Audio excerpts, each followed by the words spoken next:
happy birthday to this future president. And she tweeted that out. She tweeted that out, ladies and gentlemen, on October 26, 2016, 365 days ago. If you are receiving this transmission, you are the resistance. You know, a lot of folks marvel at Trump. He's 71, oldest president to ever be elected. And the guy looks like he's 60, a good 60. Hillary, though, has not aged too well.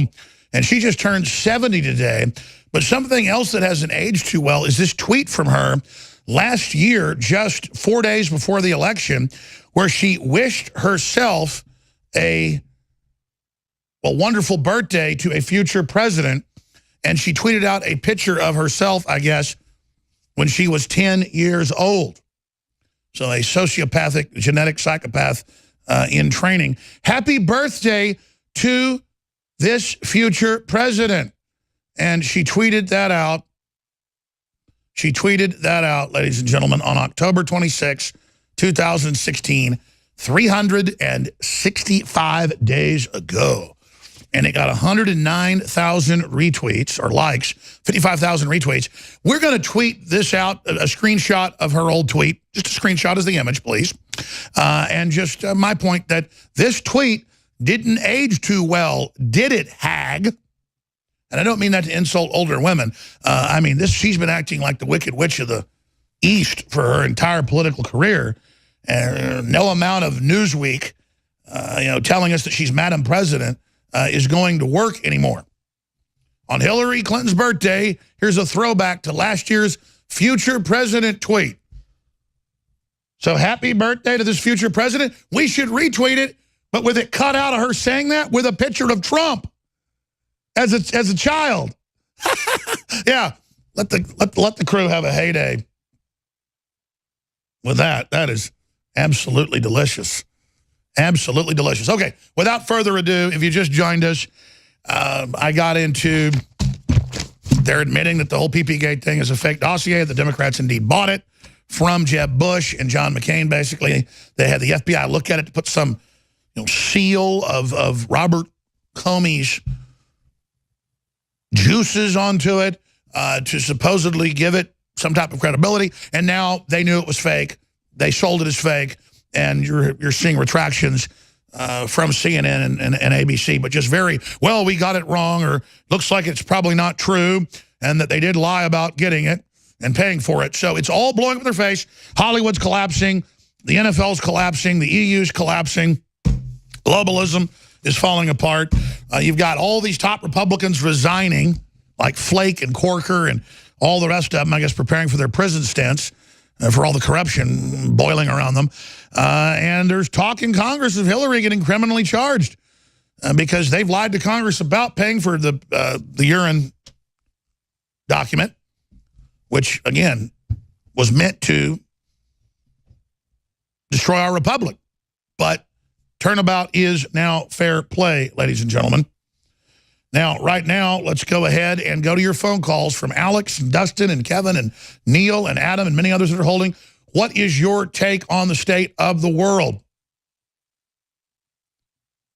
What do you think is going to end up happening? Are we really winning? Is Trump for real? How real is he? Should we rejoice in how much we've already seen happen? And the big question, how will the globalists strike back? Well, they say November 4th, they're going to kill police and burn things down and kill Trump supporters. They say on videos we've aired here that this is their big military attack. I don't know what's going to happen. Looks like Trump's starting to take the gloves off, though. So you're organizing groups to go out and terrorize innocent people and attack them. Well, that's not free speech. That's organizing criminal activity. And we've got hundreds of police that have been killed the last few years in Black Lives Matter associated groups. And you could have problems with some police, just like you'd have problems with any authority out there in government, and I totally get it. But to randomly say we're just going to shoot cops in the back of the head, and then CNN goes, well, more cops got shot in Louisiana or got shot in Texas because, cops need to reform themselves. That's why this is happening. We all heard that talking point. It's like, if a black guy went and killed some white people, you don't just go randomly kill black people. Or if If black people, went out and killed white folks, you don't go out and kill black people, or vice versa. If a Hispanic guy went and killed white people randomly, you wouldn't just go kill random Hispanics like somehow it was their fault. That's authoritarianism. When in the old communist systems in China and in Russia, if your neighbor did something bad, you might get sent to prison with them as if you knew. Or maybe down the block, you got sent for community service, or had to get your food ration taken for the month, because all of you have to keep other people in line. That's authoritarianism. That's not a free society. And I am not to blame for 2% of the U.S. population pre-1867 that had slaves. I am not to blame for serial killers that are white when they go kill people. They did that. And black people aren't to blame when some random crazy black person goes and kills somebody because they're white. That person's to blame. And I know that's common sense, and folks are going, Alex, don't talk to us like we're 5 years old. We know that. I know you know that. Most of the time, I'm talking past you to the prodigal sons out there. You're going to say to me, well, why aren't you talking directly to us? Because you're already awake. You know more than I do most of the time. So get out and wake folks up. We're reaching out to people that still don't get authoritarianism when it's staring at them in the eyeballs. So who should I go to first? We got Neil, we got Adam. Who's been holding the longest here? Who's been holding the longest? Okay, Alex in Quebec, Canada. Thank you for holding. I really appreciate that. Go ahead, you're on the air. Thanks for taking my call, Alex. Thank you. So it's pretty obvious right now, since Trump got elected, I can definitely see that they're running scared because she might be indicted for real. So all this confusion about this November 4th, I think it's their big, when they're trying to confuse or mislead people in one way, when they're actually committing a crime and trying to get away with their, the criminal actions of certain people in our government. And I see there's a repercussion in Canada. It's obvious, and everybody here keeps just closing their mind and just saying, no, doesn't have to do with us. We're Canadians. So I think we share the same kind of core values, and I don't know why, but the news are pushing this division between people that have points to make with actual proof versus people that are living through this emotional garbage and they can't spend more than 5 minutes watching the news. And maybe that's why they're pushing all this diversion right now. That's exactly what they're doing. Thank you, Alex. We're going to go to Dustin and Neil and others here in a moment. But that's why when I walked through the streets of Austin for an hour the other night, for every person that didn't like me, there were 5 supporters. We counted it up. 5 people come over and shook my hand: black, white, Hispanic, Asian, old, young, informed, light in their eyes, smart, funny, had stuff to say. Liberals walk by and go, F you. And I'd say, hey, please talk to me. I mean, I care about you. I want to talk to you. I want to know why you're mad. They'd say, no, no, no. And then I'd finally try to get them to talk, and they couldn't. They would just say, racist or crazy or you're a liar or 9/11. And I'd say, what did I lie about at 9/11? I said, there was a stand down. Saudi Arabia was involved. It's all come out. I've been confirmed right.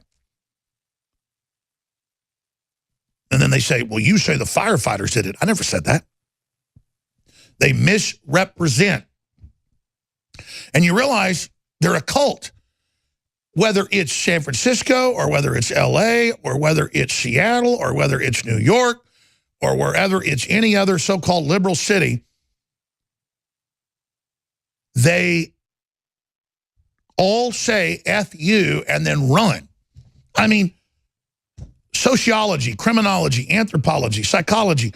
How do you get somebody to act exactly the same in different cities? They didn't put that on TV a few years ago, saying F you to people. They didn't show that was the response. It's like it's all they know. And it shows they're so programmed that it's a script they follow. I mean, it's really crazy that they just feel like they're part of the ruling cool crew, and they don't like your free speech, and they want to make you feel alone and bad, and they would get totally freaked out when they saw me with these big crowds of people supporting us. They just didn't know what to do. Stay with us. We're on your call straight ahead.